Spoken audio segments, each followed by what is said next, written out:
Hai, Assalamualaikum, selamat pagi. Okey, saya Nurul Ain dari tim Series Al-Haramain. Keperluan kami adalah untuk bantu golongan yang punya masalah ketul dada dan koral. Assalamualaikum semua, harap semua sihat hari ni. Ini saya raya kelima, raya haji. Okey, jadi siapa yang dah buat ibadah korban tu, saya ucapkan tanya sebab anda dah buat ibadah korban. Okey, jadi hari ini saya akan cerita kenapa susahnya jadi kaya, kenapa susah sangat jadi kaya. Okey, dan saya nak share tips nak jadi kaya. Tapi sebelum tu saya nak share tips dulu, kenapa susah nak jadi kaya, kenapa kita tak boleh jadi kaya. Okey, sebab kita ada mindset macam ni dan apa cara-cara kita buat pun salah. Jadi kita tak boleh jadi kaya lah. Kita kena ubah mindset, kena ubah cara, baru kita jadi kaya. Okey, jadi sebelum saya macam biasa, saya nak kenalkan pasal set Jus Haramain, iaitu ini saja Haramain berharga RM139, Okey, sebenarnya Malaysia, dan RM149 Sabah dan Sarawak. Okey, sekarang ni ada promosi. Jadi harga dia RM130 untuk RM9 di Malaysia dan RM139 untuk Sabah dan Sarawak. Okey, RM140 untuk Sabah dan Sarawak. Okey, RM130 untuk semua di Malaysia, RM140 untuk Sabah dan Sarawak. Ya. Okey.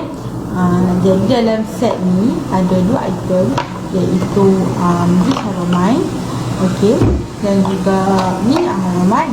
Okey, minyak Haramain ni 80ml, Jus Haramain ni 250ml lah. Okey, bagi ada orang yang ada masalah ketagihan dada, ketum, koral dan sebagainya. Okey, memang nak hilangkan ketagihan tu kena ambil dua set ni, dua item ni sekali dalam satu set. Okey, tak boleh minum secara berasingan ataupun ambil secara asing-asing. Kena ambil sekali jalan. Okey, dan minyak ni nanti dia akan ada lebih lah. Bila kami dah ajar cara bancuhan dan sebagainya, dia akan ada lebih. Jadi cara nak guna minyak ni, bila dah cakap dah lebih, dah bancuh, okay, dah ada lebihan minyak nanti, boleh guna untuk sapu dekat bahagian badan yang rasa lengar, bisa-bisa dan sebagainya lah. Okey, minyak ni pun juga boleh makan. Okey, untuk orang yang tak ada sakit apa-apa pun boleh makan, untuk tujuan kesihatan, untuk bagi kuat lutut, kuat tenaga, kuat badan, untuk bagi badan rasa kuat balik. Okey, untuk ada tenaga balik, digalakkan ambil jus minyak ni lah. Okey, ada orang tanya berapa sen yang perlu diambil untuk nak berhenti ketagihan ni. Okey, contohnya ketagihan ketum dan koral. Okey, ketagihan ketum dia lain, ketagihan koral pun dia lain juga. Okey, kalau ikutkan ketagihan ketum kosong ni, contoh dia minum dalam setahun atau 2 tahun, memang insyaAllah sekotak saja boleh dah. Okey, tapi kalau dia minum koral setahun 2 tahun, okey, dia bahan kimia dia lebih lagi. Kadang-kadang dicampak dengan buat batuk dan sebagainya kan. Okey, jadi diperlukan lebih masa dan lebih set lah. Maksudnya dia kena ambil 2 set macam tu untuk hilangkan. Okey, tapi dia bergantung juga kepada individu. Kadang-kadang individu tu dia ada mindset dia yang kuat, dia boleh nak lebar, dia boleh rasa banyak, ikut apa yang kami cakap. Okey, berdoa apa sebagainya, tu salah satu sebab juga lah dia boleh berhenti dengan cepat. Okey, ada setengah customer kami yang nak berhenti tapi dia sedikit malas nak berusaha, jadi dia ambil masa yang lebih lama untuk dia berhenti lah. Macam tu. Okey, jadi siapa yang dapatkan set Jus Haramain boleh kontak kami sekarang. Okey, ataupun nak datang sini ke office kami dekat Sungai Dalang pun boleh. Okey, sebab office kami ada buat pasti dekat Sungai Dalang. Jadi siapa yang nak dapatkan secara nak jumpa kami, okey, nak dapatkan kaunseling, bukan maksudnya kaunseling, macam nak dapatkan bantuan kami secara langsung, okey, boleh datang ke office kami. Kami akan bagi nasihat cara nak ini sebagainya lah. Okey, kadang-kadang ada setengah orang dia suka WhatsApp lagi, dia rasa macam lebih yakin dia dah berhenti. Kadang-kadang ada setengah orang suka cakap berdepan, ada setengah orang dia nak minta nasihat macam mana nak berhenti, kata-kata semangat dan sebagainya.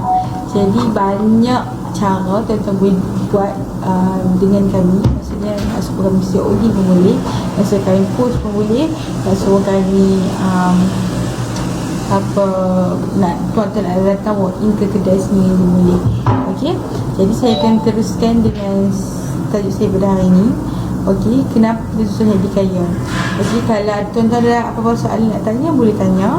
Okey, first, okey, mengapa susah nak jadi kaya? Macam mana? Kenapa susah nak jadi kaya? Sebab kita malas nak jual diri kita. Maksud jual diri tu kita rasa macam apa benda yang kita jual, lepas tu kita nak bawa pergi ke orang, nak buat kenalkan ke orang, rasa malas dan sebagainya, rasa malu.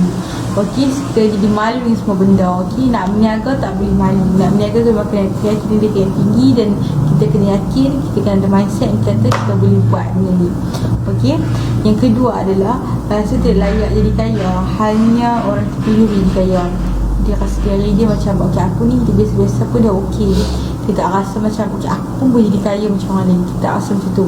Dia rasa macam aku hidup macam ni pun dah okey. Aku dia selalu macam tu. Dia rasa macam dia tak boleh nak pergi ke depan dah. Okey, dia selalu hadkan diri dia untuk buat satu benda. Yang ketiga, dia beranggapan yang penting kaya hati. Okey, kaya harta tu tak perlu. Okey, nanti lupa agama katanya. Sebabnya okey, kita agama Islam pun tuntut kita untuk berniaga. Jadi kenapa kita nak rasa macam tak layak jadi kaya? Kenapa kita rasa macam tak penting buat jadi kaya? Okey, kita kena buang mindset tu. Kita kena tahu bahawa kalau jadi kaya kena berniaga. Okey, ataupun nak jadi kaya kena berusaha buat sesuatu benda supaya kita jadi kaya. Okey, cara paling mudah sekali ialah berniaga lah. Jadi tu pun tak mudah juga. Maksudnya kalau kita yakin kualiti produk kita buat keluar untuk jual dekat orang, okey, insyaAllah kita boleh cepat jadi kaya. Sebab kita yakin dengan produk kita. Kita kena tahu apa kita jual, kita kena tahu produk kita, apa yang kita buat. Okey, baru orang tahu, orang boleh beli, orang yakin dengan produk kita macam kita yakin dengan produk kita.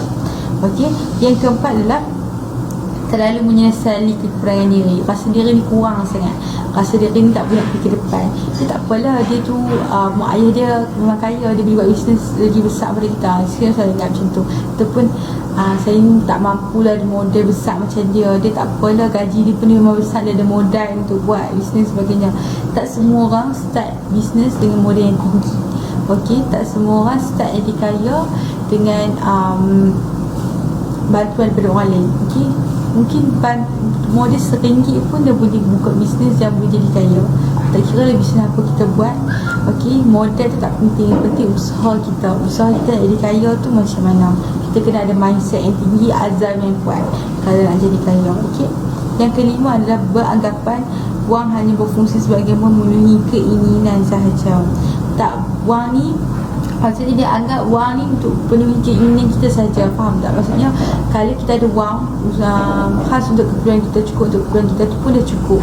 Kita tak payah nak ada wang lebih-lebih untuk memenuhi keinginan kita. Maksudnya keinginan kita nak ada duit banyak tu adalah keinginan saja, bukan keperluan kita. Salah cara fikir tu. Dengan kita jadi kaya ataupun kita jadi ni, kita boleh bantu orang lain untuk jadi kaya macam kita juga. Kita boleh charge pekerja apa sebagainya, boleh bantu orang lain. Okey, orang yang tak ada kerja sebagainya, untuk meningkatkan, untuk orang kata macam menolong mereka untuk jadi kaya macam kita juga. Okey, jadi kena buang mindset tu, kena set mindset baru bahawa semua orang boleh jadi kaya. Okey, dan semua orang berhak untuk jadi kaya, sama ada jalan dia tu panjang ataupun pendek, susah ataupun senang saja. Okey, jadi saya kata saya live hari ini. Pakaran kami adalah untuk membantu golongan masalah ketul dan berat. Assalamualaikum.